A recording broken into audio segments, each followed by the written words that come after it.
Today, I really just want to introduce you all to the idea of poetry and tell you a little bit about why I love poetry and um, I guess why I can't help but love poetry. Let's start with a quote by Yeats. Out of the quarrel with others, we make rhetoric. Out of the quarrel with ourselves, we make poetry.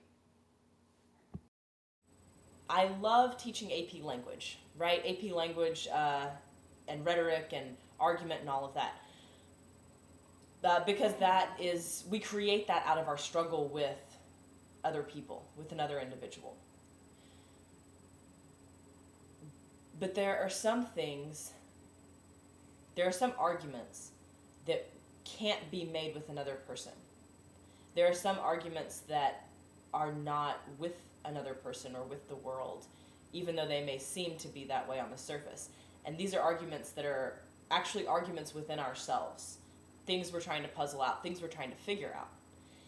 And in seeking to understand those things and those inner struggles, that's what poetry is born of. And analyzing poetry at its best, right? Not analyzing poetry for an English class, but analyzing poetry to truly understand the essence of the poem.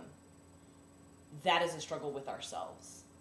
And if we are unable to understand a poem, sometimes it means the poem's poorly written.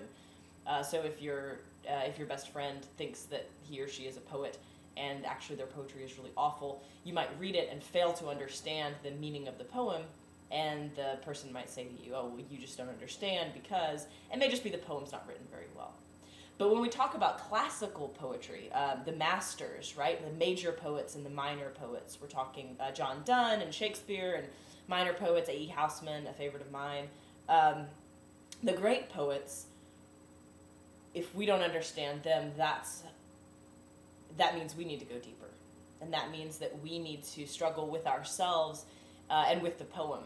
By struggling with the poem, you're by extension expanding your own mind and forcing your mind to understand what the poet is getting at. When I was thinking about this lecture and how I was actually trying to think of a cool video clip that we could use to talk about poetry, and nothing really came to mind except Dead Poets Society, which is actually really depressing at the end.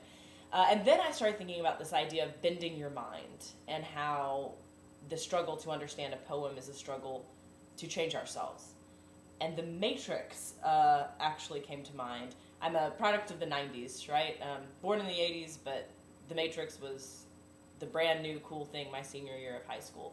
So here's a clip, and then I'll talk about how I feel that this is how you should approach poetry analysis.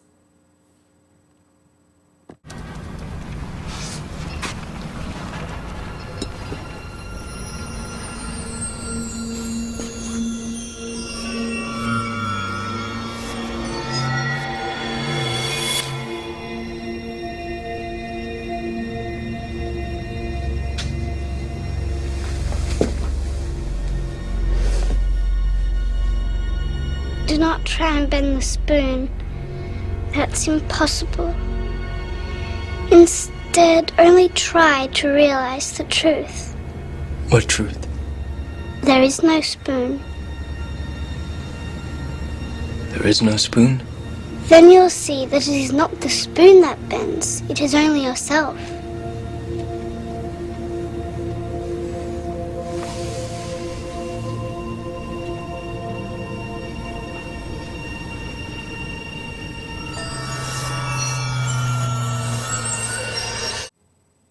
I hope you enjoyed our little video interlude. I chose that clip because of the idea that it's not the spoon that bends. It is yourself. It's your own mind. And I believe that the poem is like the spoon. A lot of times, I think, especially as beginners of understanding poetry, we want to rush up against the poem, right? And we want to treat it like the spoon. We're trying really hard with our minds to focus on it and bend it and twist it and make it say what we think it's trying to say. But if we rise to that next level, then we start to see that there is no spoon. The poem is something created by a poet. It's not a reality. It's not real. And they didn't write it in preparation for English students to analyze. So it also wasn't written with this intent of here's the one right hidden answer, and it's haha, I've tricked you. I put 14 illusions and 25 paradoxes and 500 synecdoches and all these fancy commas and dashes and punctuation marks in order to trick you so you don't know what I'm really trying to say. That was never the intention of a poem. The intention of a poem is to express multiple nuanced ideas from a lot of different angles. And so when you look at it that way, you can see that we have to open our own minds and bend our own minds around the construct of the poem, right? Around the structure that the poem has created. Just like the Matrix in the movie is an artificial structure that's been created by the machines and an artificial world that one can live in and, in fact, are forced to live in, right, until they're ripped out of the Matrix and whatever, all that goes with it. Poetry is sort of the same way. So with poetry, you have this idea that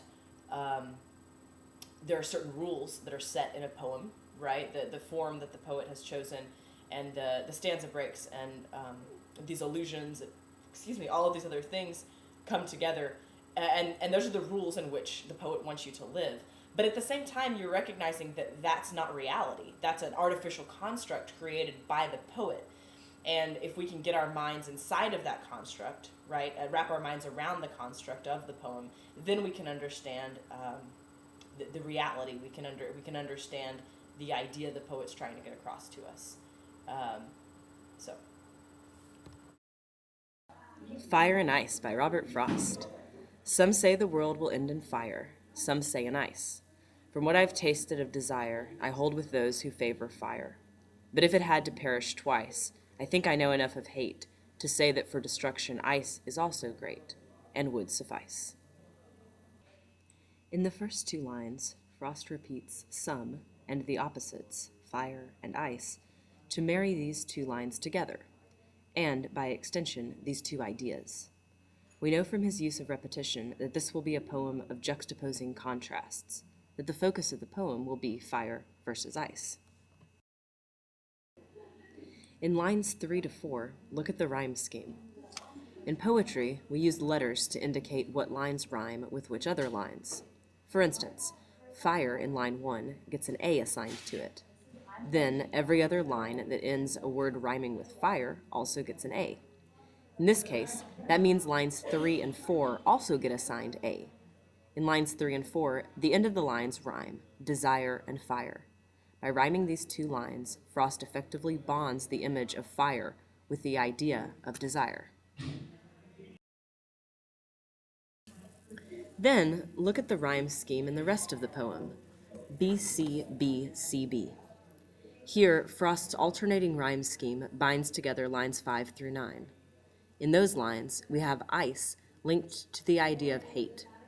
Frost also juxtaposes the opposite ideas of something being great, big, over the top, more than is necessary, with suffice, just enough, just what is necessary.